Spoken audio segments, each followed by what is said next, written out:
Bueno, vamos entonces a comenzar a resolver a continuación este problema que efectivamente, como les vengo diciendo, es un problema de parcial. ¿Sí? Yo lo saqué de los parciales que obviamente se tomaban de manera escrita. No creo que le tomen algo así, pero es importante entenderlo para fijar conceptos. ¿Sí? A este parcial lo vamos a resolver en primer lugar de forma analítica. ¿Sí?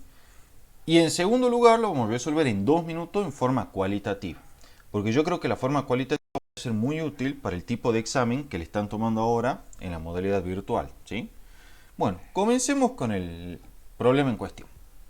Este problema me pide hallar el campo eléctrico y el potencial eléctrico para todo valor de R, es decir, en todo el espacio de la distribución de carga, suponiendo que las esferas son conductoras. ¿Sí? O sea, tenemos, fíjense, dos cascarones esféricos concéntricos. ¿Sí? La parte rayada o achurada indica la parte sólida del conductor. ¿Sí? Lo que no está rayado, como esta región que estoy marcando acá, se corresponde a una región de vacío, ¿sí? En la que no hay conductor alguno. Fíjense que la esfera interior, en realidad el cascarón esférico interior, tiene una carga Q1 mayor que 0 y el cascarón esférico exterior tiene una carga Q2 también positiva mayor que 0. ¿Sí? O sea que ambos cascarones están cargados positivamente. Lo primero que vamos a hacer es determinar el campo eléctrico para todo valor de R. ¿Sí? O sea, lo que queremos hacer es determinar el campo eléctrico como una función de la distancia R al centro de la distribución. Recuerden que cuando trabajamos con este tipo de distribuciones esféricas, ¿sí? También ocurre algo similar cuando trabajamos con distribuciones cilíndricas. Siempre que yo hablo de R, ¿sí? R es la distancia medida desde el centro de la distribución a algún punto dado. ¿Sí? Entonces eso así será R. ¿Sí? Lo vamos a marcar acá. ¿Estamos, chicos? Siempre R, de hecho, no es casual la notación R para esa variable, sino que justamente denota radio. ¿Sí? Es una distancia radial medida desde el centro de la distribución hasta algún punto en cuestión. En este caso queremos encontrar el campo eléctrico como una función de esa distancia radial, ¿sí? En cualquier punto del espacio.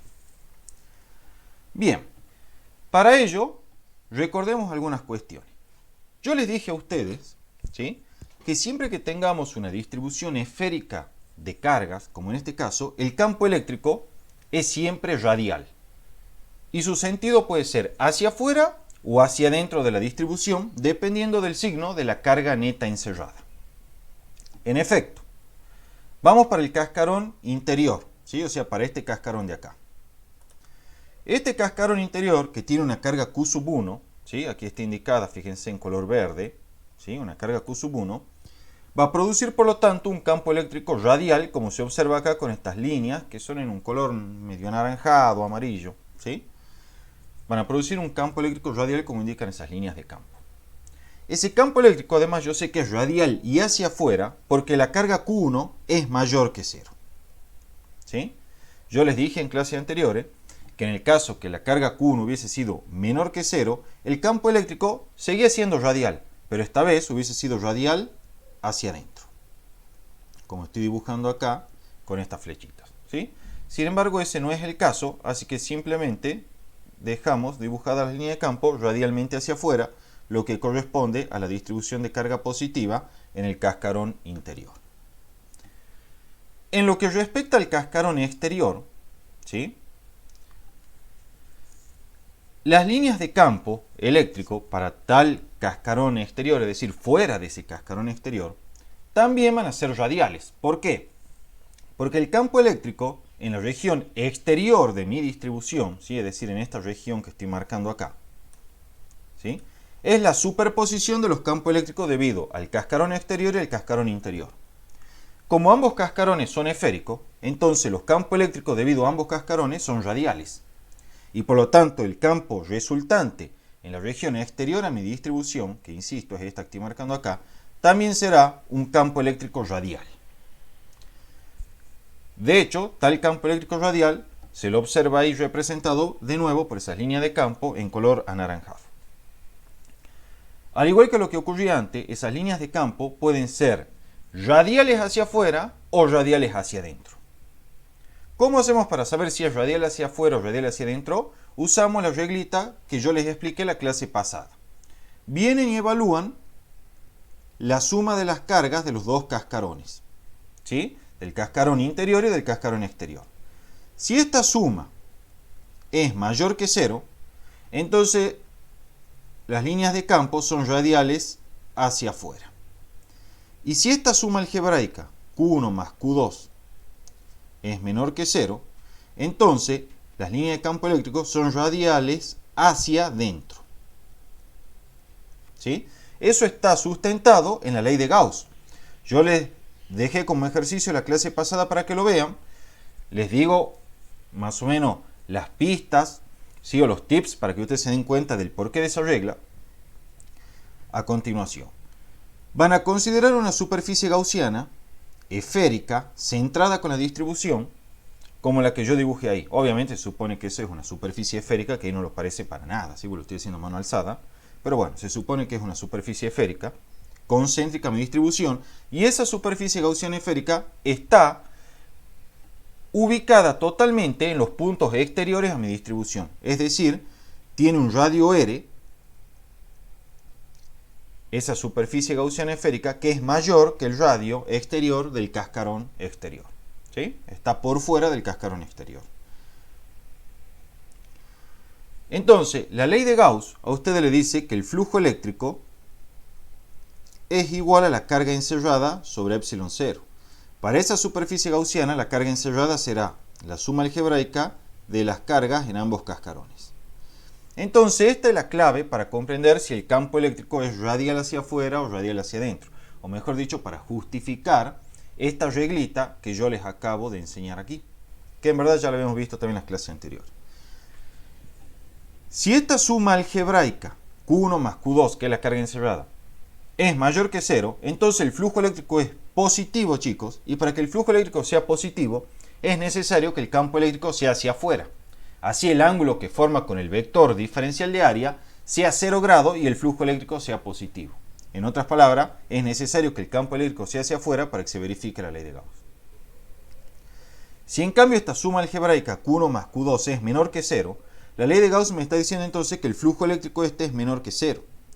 Para que el flujo eléctrico sea menor que 0, dado que el vector, lo dibujemos acá, diferencial de área siempre es hacia afuera de la superficie gaussiana, necesito entonces que el campo eléctrico entre hacia mi distribución, es decir, sea radial hacia adentro. ¿Para qué?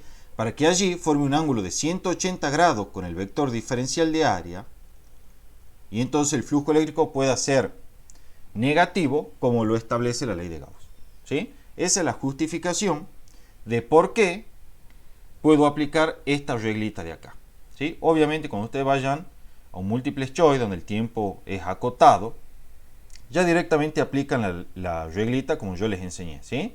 Para saber cómo es la dirección del campo eléctrico, mejor dicho el sentido del campo eléctrico en estas distribuciones, evalúan el signo de las cargas encerradas. ¿Sí? Si quieren saber entonces cómo es el campo eléctrico en esta región acá que estoy encerrando por esta superficie gaussiana, ¿sí? Entonces lo que van a hacer es sumar todas las cargas encerradas por esa superficie gaussiana. Si la suma de esas cargas encerradas, que en este caso es Q1 más Q2, es mayor que 0, entonces el campo eléctrico en esa región donde está la superficie gaussiana es radial y hacia afuera. Si es menor que 0, entonces el campo eléctrico en esa región donde está la superficie gaussiana es radial hacia adentro. Y lo propio hacen para esta región de acá. ¿Sí? Consideran esta superficie gaussiana esférica y dicen, si la carga encerrada por esa superficie gaussiana, que en este caso es solo la carga Q1, porque la carga Q2 del cascarón exterior está por fuera de la superficie, ¿sí? Es solo la carga Q1. Si esa carga encerrada es mayor que 0, entonces las líneas de campo son radiales hacia afuera. Si la carga encerrada Q1 es menor que 0, entonces esas líneas de campo son radiales hacia adentro. ¿Sí? Ese es el método o el paso a seguir para determinar, chicos, el sentido hacia afuera o hacia adentro de estas líneas de campo asociadas a las distribuciones esféricas. La misma idea se aplica cuando las distribuciones son cilíndricas. ¿Sí? Bueno, procedamos entonces a determinar analíticamente el campo eléctrico, chicos, en este conductor, ¿sí? En verdad en este sistema de conductores constituido por los dos cascarones esféricos. Fijémonos primero algunas cuestiones. El radio interior del cascarón interior es A. El radio exterior del cascarón interior es B. ¿Sí? El radio interior del cascarón exterior es C. Y el radio exterior del cascarón exterior es D. ¿Sí? Como para que tengamos en cuenta ahora cuando yo empiece a escribir las expresiones de campo eléctrico para cada uno de los valores de R. Entonces, vamos con la solución analítica. Vamos a ir resolviendo esto desde adentro hacia afuera. Entonces, mi idea es determinar el campo eléctrico E, su componente radial al menos, como una función de la distancia R que existe al centro de la distribución. Vamos a comenzar, como les dije, desde adentro hacia afuera. Es decir, vamos a comenzar a evaluar en aquella región donde R varía entre 0 y A. Veamos cuál es dicha región. A, ¿sí?, era el radio interior del cascarón interior, como se observa aquí. Entonces la región en la cual R varía entre 0 y A se refiere a aquella región que está dentro, es decir, en la cavidad, ¿sí?, del cascarón interior, que es esa región que marqué ahí. ¿Sí? Vamos a analizar el campo eléctrico en esta región. Para ello, vamos a considerar una superficie gaussiana esférica de radio R que esté totalmente contenida dentro de la cavidad del cascarón interior, como se observa acá. Es decir, vamos a elegir una superficie gaussiana de radio R, donde el radio R de esa superficie gaussiana efectivamente está variando entre 0 y A, ¿sí? O está contenido entre 0 y A, que es el valor de la región en donde estamos evaluando el campo eléctrico. Bien, esa es la superficie gaussiana. Estaba en verde originalmente, la remarqué ahora en color rojo, ¿sí? Entonces, vamos a determinar el campo eléctrico en esa región. Para ello vamos a proceder como ya sabíamos. Vamos a decir, bueno, mira, el flujo eléctrico para tal superficie gaussiana o a través de tal superficie gaussiana, dado que la misma es esférica, la superficie gaussiana, y la distribución de carga es esférica, es de la forma E por 4pi por R cuadrado. Esta expresión para el flujo eléctrico la vimos en las clases anteriores, la deducimos en las clases anteriores, ¿sí? En efecto, lo que decimos es, mira, en esta región, que corresponde a la cavidad del cascarón interior, si hay campo eléctrico, debido a que la distribución es esférica, ese campo eléctrico tiene que ser radial. Y si ese campo eléctrico es radial, entonces el flujo eléctrico a través de la superficie gaussiana, que es esférica, debe ser el módulo del campo eléctrico multiplicado por 4pi por R cuadrado, ¿sí? Donde esto que aparece acá es la superficie de la superficie gaussiana, ¿sí? Lo vimos en la clase pasada eso. Esto desde luego en el caso que exista campo eléctrico. ¿Por qué digo en el caso que exista? Bueno, porque resulta que cuando aplico la ley de Gauss, ¿sí?, aquí aplico la ley de Gauss, yo sé que ese flujo eléctrico, que aquí está calculado por definición, debe ser a su vez igual a la carga encerrada por la superficie gaussiana sobre epsilon 0.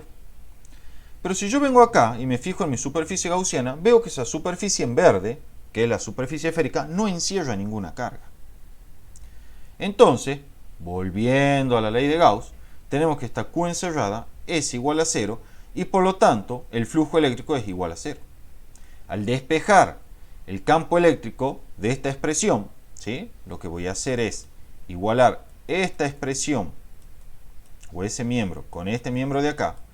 Vamos a encontrar entonces que la única forma que se verifique esa igualdad es que el campo eléctrico, chicos, sea igual a 0 en todos los puntos para los cuales R varía entre 0 y A, ¿sí? O sea que ya sabemos que el campo eléctrico en el interior de la cavidad del cascarón interior es igual a 0 para todo R dentro de esa cavidad, ¿sí? La técnica en general va a ser siempre la misma, va a ser considerar una superficie gaussiana que esté totalmente contenida dentro de la región en donde quiero calcular el campo eléctrico, calcular el flujo eléctrico por definición, igualarlo con la ley de Gauss, que es igual a la carga encerrada sobre epsilon 0, y despejar el valor del campo eléctrico. En este caso, ese valor despejado es igual a 0. ¿Está claro hasta acá, chicos? ¿O quieren que repita? ¿Profe? Sí. Ahí estamos dentro del conductor, vendría a ser, Dentro de la por si... cavidad del conductor. ¿Sí? Ah, O sea, aquí como no está rayado esto, no hay conductor, sino que hay vacío. Pero estamos dentro de la cavidad del conductor. ¿Sí? claro, porque yo había pensado, si estábamos dentro del conductor, que por propiedad Sí, el el campo campo es era cero. cero. En realidad sí, no está mal pensar eso, porque de hecho yo se las enuncié la propiedad de esas, les dije que cuando usted tiene un conductor que tiene una cavidad, como esa que estoy dibujando ahí, y esa cavidad no alberga ningún tipo de carga eléctrica, entonces el campo eléctrico en la cavidad de ese conductor es cero. Sí, lo podrían haber hecho así directamente, Maxi. Sí, sí, sí. Pero yo vi una oportunidad para que ustedes aprendan a aplicar la ley de Gauss. ¿Estamos? Estaba bien. ¿Sí? Está bien lo que vos pensás. Sí quiero aclarar que de cualquier manera acá no hay un conductor macizo, esto es un hueco dentro del conductor. ¿Sí? Por eso no está rayado. Bien.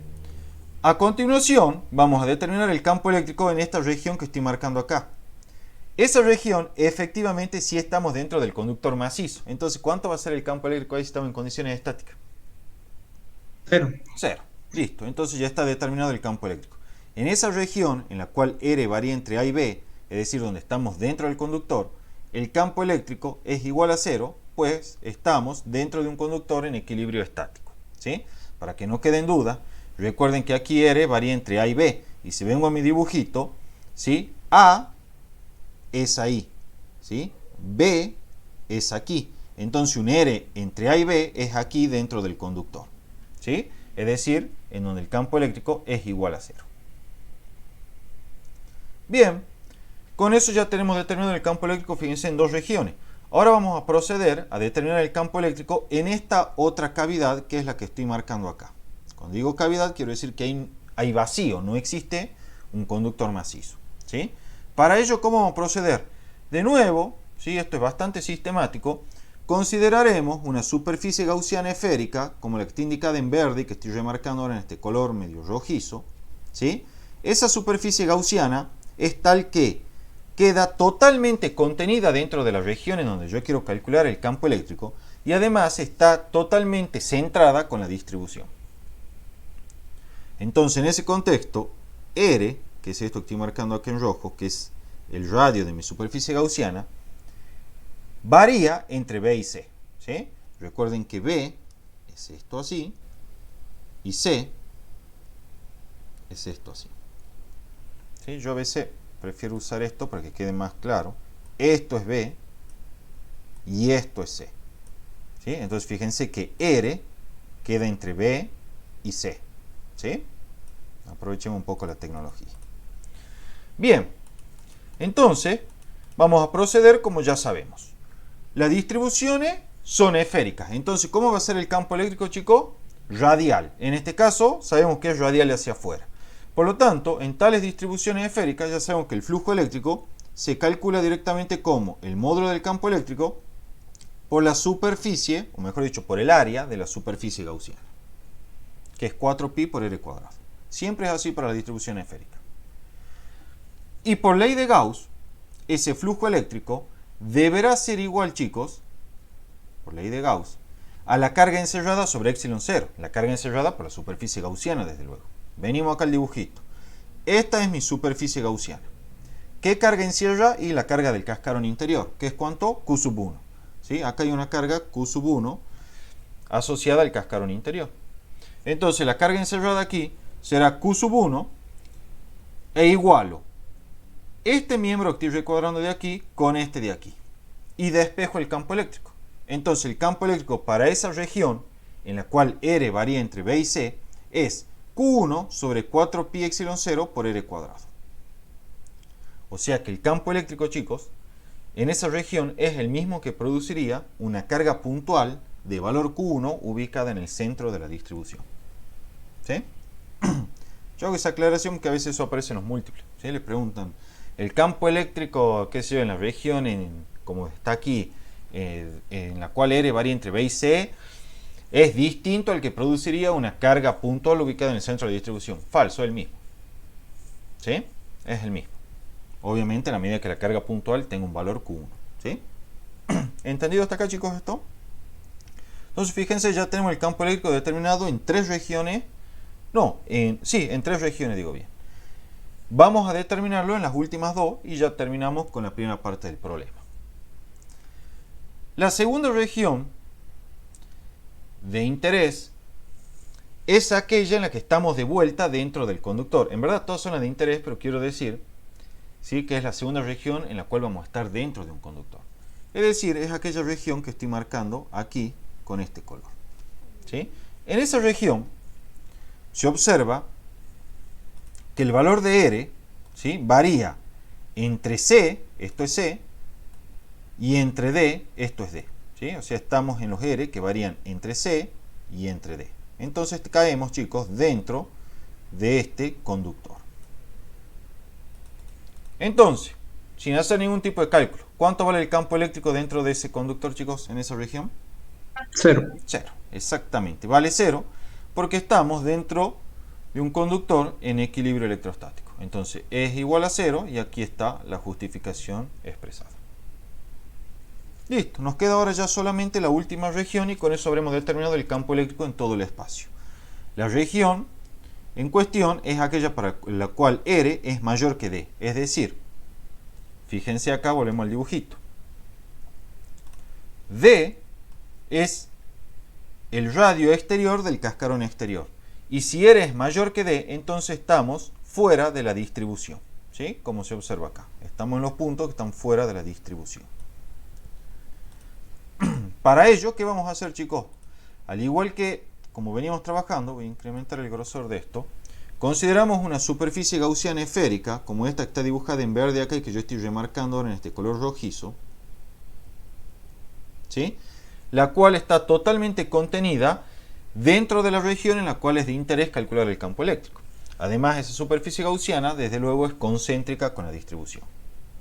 Una vez más, esto es súper repetitivo y mecánico, el flujo eléctrico para tal distribución esférica de carga a través de justamente esa superficie también esférica, que es la superficie gaussiana, se calculará nuevamente como el campo eléctrico multiplicado por la superficie, o mejor dicho, el área, hablando con más propiedad, de la superficie gaussiana, que es 4pi por r cuadrado.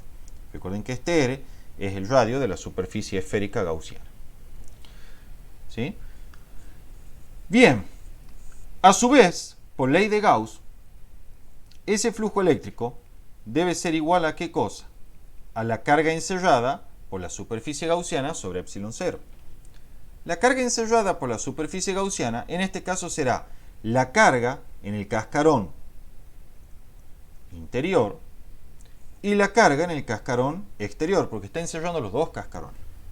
Entonces la carga encerrada, chicos, será Q1 más Q2. Recuerden que es suma algebraica. En este caso las dos cargas son positivas, no hay mayores problemas. Pero si una fuese positiva y otra negativa, deben ir con sus respectivos signos. La que es positiva, positiva, la que es negativa, negativa. ¿Sí? Entonces, de vuelta, igualamos este miembro de acá con este miembro de acá. Y despejamos el campo eléctrico. Me quedará Q1 más Q2 sobre 4pi epsilon 0 por r cuadrado. Ese es el campo eléctrico para la región en la cual R es mayor que D. ¿Sí? Fíjense que de nuevo encontramos que el campo eléctrico en la región exterior a mi distribución es la misma que produciría una carga puntual de valor Q1 más Q2 ubicada en el centro de la distribución. ¿Sí? A modo de conclusión, chicos, aquí tenemos la componente radial del campo eléctrico expresada como una función en rama. ¿Sí? Aquí queda sintetizado y condensado todos los resultados que obtuvimos. Es decir, vemos que el campo eléctrico toma un valor de 0 en aquellos valores de R, recuerden que R es la distancia radial medida respecto al centro de la distribución, que varían entre 0 y B. Esta región, así como le indiqué acá, incluye tanto la cavidad, vamos a verlo aquí, la cavidad, que es esta que estoy marcando aquí, del cascarón interior, como la porción maciza de dicho cascarón. ¿Sí? En toda esta región que estoy marcando, ¿sí?, en toda esta región, pudimos ver que el campo eléctrico es 0. Por lo tanto, unifiqué en una única rama y ya digo que el campo eléctrico es 0 en esa región que varía entre 0 y B. ¿Sí? El campo eléctrico es K por Q1 sobre R cuadrado. Recuerden, cuando digo K es porque, eso es algo que no quiero dejar pasar, cuando digo K es porque K es 1 sobre 4pi epsilon 0. ¿Sí? Entonces, para no decir 1 sobre 4pi epsilon 0, digo K, que es la constante de Coulomb. Entonces, el campo es K por Q1 sobre R cuadrado. Si R varía entre B y C, ¿sí? Es 0 si R varía entre C y D. Aquí estamos de nuevo dentro de un conductor. Y es K por Q1 más Q2 sobre R cuadrado si estamos fuera de la distribución, es decir, donde R es mayor o igual que D. Entonces, con eso ya queda totalmente expresado el campo eléctrico para nuestra distribución como una función de la distancia radial R al centro de la misma.